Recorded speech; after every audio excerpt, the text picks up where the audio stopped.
Alors, un petit tutoriel d'intégration Flash d'un objet Flash, donc pour diffuser un audio, une vidéo sur un site web ou sur un blog ou sur une autre plateforme web ou profil web. Donc là, ce que j'ai envie de faire, c'est intégrer ici un petit lecteur qui me permettrait de streamer directement le MP3. Donc pour ça, soit je cherche sur le web, soit je vais dans mes propres pages. Donc j'ai ici une page radio où évidemment il y a beaucoup de sons, dont un sur la homepage, qu'on peut voir ici rendu lisible à l'œil humain par un petit rectangle avec écrit Object.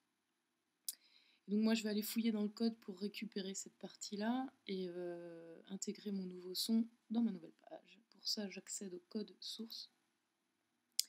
Et puis dans ce code source, ce qui m'intéresse, c'est de trouver un objet flash. Donc je fais pomme F.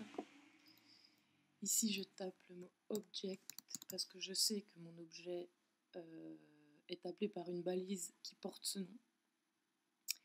Une balise HTML. Je vais essayer de la trouver dans mon code. La voilà. Alors je vais fermer ça pour pouvoir naviguer dans le code. Et donc je l'avais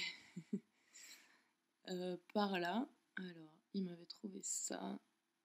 Il se trouve que bon, le développeur a fait pas trop mal les choses. Oui, c'est moi, le développeur. Donc ici, vous avez un commentaire. En fait, ça s'affiche pas sur la page. C'est pour des... C'est une manière de communiquer entre informaticiens. Au cas où on aurait à mettre à jour une page qu'on n'aurait pas développée, on peut ajouter des petits morceaux de commentaires dans le code qui ne se voient pas. Donc là, le développeur a mis que ici commence l'objet flash Sound of the Week. Ça m'intéresse, moi, de récupérer ça pour accéder au player. Donc je copie, pomme C, je reviens au design, je prends la page qui m'intéresse. Alors ici, par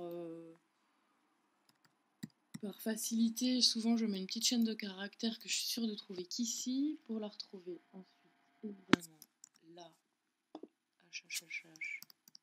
dans mon code.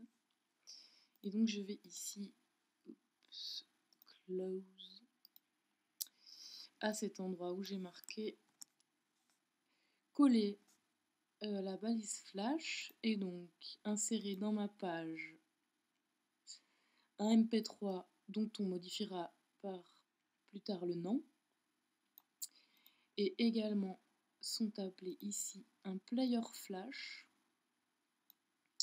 SWF. Donc tout ça là, je vais venir le modifier dans un volet 2 de ce module de formation à l'intégration audio vidéo flash.